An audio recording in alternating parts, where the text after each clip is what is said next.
Apple shares lower by about 1% right now in overtime as we await the call, despite reporting a beat on the top and bottom lines just moments ago. Joining me now, former Apple executive, Nest Labs co-founder Tony Fadell. He's part of the team that created the iPod and co-creator of the iPhone as well. Tony, great to have you back. So there have been lots of questions about Apple's staying power here, but it seems to me like they delivered a record iPhone quarter in the services business. Even though that line was a little weaker than expected, that seems to sort of follow phone sales more than anything.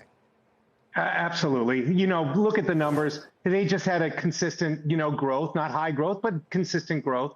And it's just continuing on the services numbers. As you say, it kind of delayed, the services numbers are delayed by a few months after people use their new devices and then sign up. So nothing much to see here except another great quarter for Apple. What's your expectation for how something like Apple Intelligence ramps and how the whole AI strategy ramps? Right now, it seems to me like this is just the infancy of it, because so often what Apple tries to do is use its vertically integrated strategy to make it a platform of choice for developers to be able to do things that they can't do on other platforms. Right now, we're talking about what Apple is doing in its own apps with AI more than we're talking about the impact on the ecosystem, right?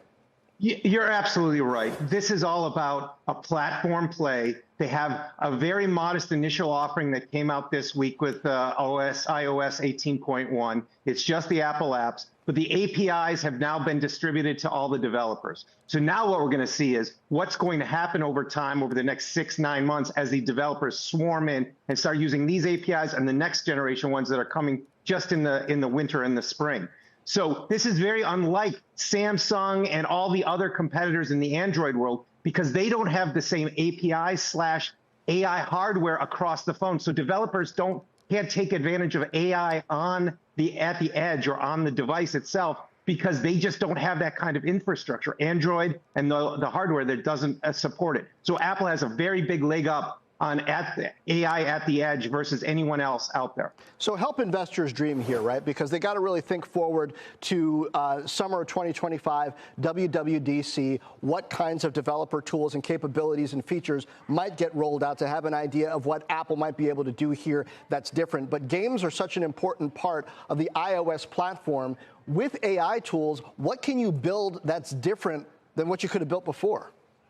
Well, I think you can see much more rich experiences. With AI, you can actually have these what's called NPC, non-playable characters, where you can have very rich experiences with these non-playable characters that are literally AI-driven. They're like mini humans or mini agents. We're seeing that with companies like Character AI and some of the stuff in ChatGPT, where you think you're actually talking to a person. So you can bring these new things to light in games and other entertainment, as well as educational experiences. So comparing what Apple tends to do, even on the client side, with the capabilities that so many of the hyperscalers are building out in the cloud, Alphabet's Google, we're just talking about Amazon, AWS was just reported, that stock was higher, Microsoft as well. What's the difference between how investors should think about AI capabilities in the cloud versus what happens when they're on the device?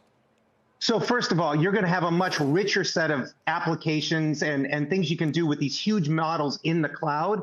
But those huge models in the cloud are not profitable. Okay, nobody's making any money. Everyone's still building out data centers and everything. Whereas Apple, when it's on device, and only on the devices that are AI aware, of course, and now they've also introduced all the things on the Mac side just this week that's going to take advantage of that. You're going to see all of those things being run maybe to a lesser capability as the ones in the cloud, but on device, and you're going to get there, and they're going to be cheap and fast and private. So it's going to be a very, very different model than what's in the cloud and what we're seeing today. But it's going to be powerful because it's going to be across the entire Apple ecosystem, as well as all the apps that can take advantage of them. So you can still use ChatGPT and these things in the cloud, but you're going to get on-device access through Apple's APIs and third-party apps. So quickly, what are you excited about building with this? What am I excited? I think about the next generation smart home. So we've been talking about smart home, like, oh, you can make security, like a real security agent in the cloud or on your device that can watch all your cameras. Let's say an Apple TV that watches all your cameras and can tell you this person came home, left at this time, the dog's doing this, something's going on in the kitchen. These things can all be done right inside the home, and AI can watch it like a AI security guard.